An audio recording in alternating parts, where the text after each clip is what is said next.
Good evening to all of you, the distinguished guests on the dais, the chairman of the institute, principal, the mentor of the school, the faculty members, all the kids and the parents. It is indeed a great pleasure being part of this wonderful evening. Very, very proud moment for me to share the dais with my schoolmate. Your chairman is my school senior. And the mentor of the school, he has taught me English for 7 years. From 6th standard till 12th standard, D. Vijay Kumar sir has taught me English. And I have one more school friend of mine and physical education teacher who was in the school. We are all from Sainik School Bijapur. And a personality from Sainik School Bijapur is the chairman of this institute. That itself tells us like how the institute is. Like around 10 days back, he called me and said that the annual day is scheduled for 29th. I told him that I'll definitely come. In the meantime, I had to go to Delhi. He was worried that I may not come for this program. I told him that I'll definitely come, and he shared some of the videos, like the preparatory, it was kind of a teaser. You are all preparing for your annual day, and two of your students, they were just welcoming and they were introducing to this event and the entire school activities. Even the principal sir also has given us the annual administrative report, the activities that were carried out during the last 1 year. It's really great. Basically, actually, I feel like Mr. Sangolli is trying to replicate whatever he has done it in Sainik School Bijapur. So, it's really a great thing. And I know like generally these functions, no, kids and parents, they'll be very eager to see the cultural program. But I'll just share a few of my thoughts or my experiences. In the last 21 years of my government service, I had the opportunity of visiting few countries. But children should carefully listen to this. See, I had been to Russia, I had been to Sweden, I had been to Germany. During all my interactions, I found that nobody can beat Indians. Nobody can beat the intelligence of Indians, the IQ level of Indians, the memory of Indians. Basically, we are ruling everywhere. The only thing that we need to inculcate in our kids and future generations is the commitment, the honesty, the dedication. That is where we are lacking. I keep giving example to my field staff and my subordinate officers. I give them the example that, like, see, if we look at the roads, bridges, and the buildings that were built during British time, even now, after completing hundreds of years, 100 years, 115 years, 120 years, even now they are in the usable form. We have several forest guest houses which were built during the British time. Even Belgaum being the military station, you can just, when you move around Belgaum, you will find so many buildings that were built during British time. They are still being used.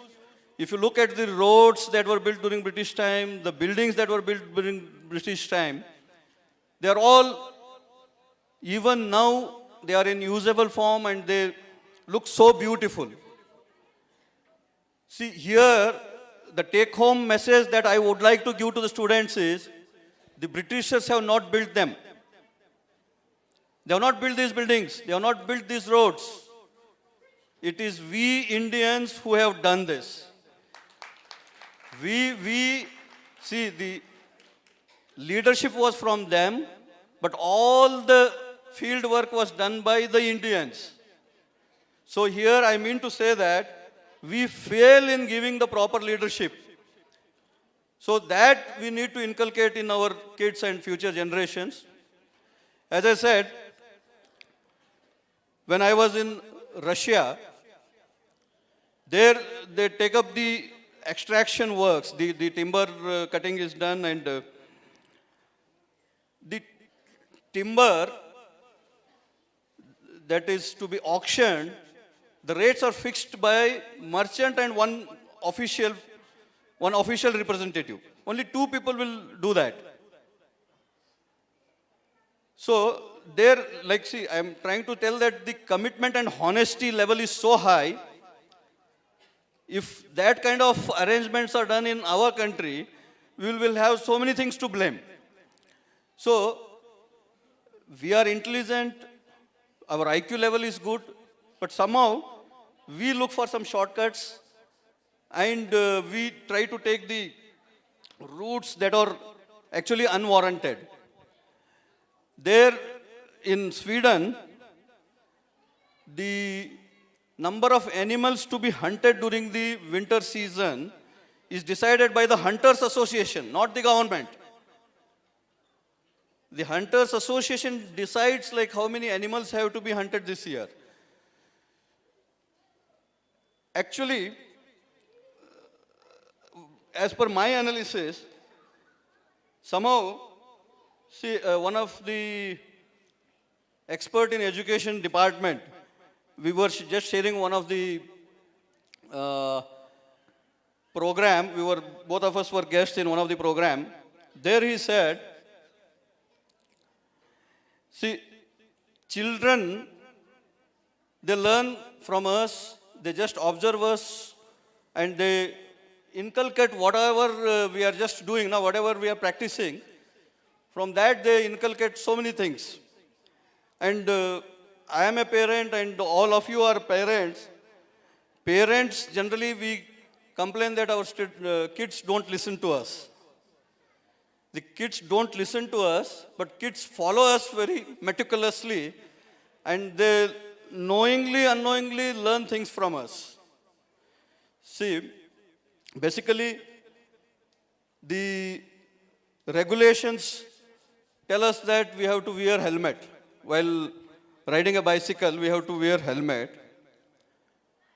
But somehow, the youngsters, or for that matter, even adults and even the old age people also, they think that wearing helmet is not necessary. So the kid observes that and he will learn from that. And the moment a police officer stops you, the kid will observe what his uncle or his brother or his father is telling. He will try to influence, he will try to call someone and try to influence that police officer. So unknowingly, these kind of things we are actually passing on to our next generation. So basically, in an say education system, the child learns from the surroundings, the ecosystem. The ecosystem of the education institute contributes around 25%. The teachers contribute the remaining 25%. And child, whatever his efforts are there, it is his 25%. And somehow, we parents, we think that we have paid the fees and we are sending the kid to the school, and we think that we don't have any responsibility of teaching our kids. Teachers play 25% of the role, the infrastructure and the ecosystem plays remaining 25%. The student has to put his efforts and that contributes 25%, and the parents also have to contribute and that amounts to another 25%. Only then the kid would be a proper personality when he grows up, when he or she grows up. So these things basically we have to keep in mind, and we have to see that it is our responsibility also to see that the kids learn things. Most importantly, they should learn the values and the morality which is basically going down in the society. And we actually are experiencing so many so many changes, and change is actually, it's inevitable. To happen, there will be changes, like whatever our elders, uh, their moral values, if we compare, they certainly will say that during our time the moral values were quite high. Now when we compare ourselves with our kids and our next generations, we say that our moral values were very high. Basically, certainly there will be changes because there is a lot of interaction, there is so much of exposure nowadays. The communication network is very fast, so kids get so many information at their fingertips. Only thing, the kids should be away from the social media. You can use the technology to the extent it is of, say, positive, whatever the positive impact it has, you can use to that extent only. And especially the kids of this generation, for them the competition is quite high. Like our teachers, when they were students, probably the competition level, if you can just compare it with the walking race. See, during our teachers' childhood, whoever was good in walking, whoever was best in walking could have achieved. And during our times, it turned to be a running race. The competition level turned to be a running race. So whoever was good in running, they were the achievers. But for you, the competition level is so high, in order to stand in the same place also you should keep running. Your competition level is such that it's like running on the treadmill. See, treadmill, people say that I ran 7 kilometers, 5 kilometers, 10 kilometers. Basically, he has not moved 1 inch also. He is on the same place. He has spent 1.5 hours on that treadmill. So he has, but in that 1.5 hours, he has covered 10 kilometers or 7 kilometers or 5 kilometers, whatever it is. So your competition level is also of that nature. So you have to be quite competitive. You have to be committed towards your studies. You should have dedication for the studies. Only then you will be able to become an achiever. So with these few words, I thank the organizers and the chairman for giving me this opportunity, for being the part of this institute's program. And it was a pleasant surprise for me to meet my teacher. It was really a surprise because he had not told me that sir will be here. So I wish you all the best. Wish you all a great future.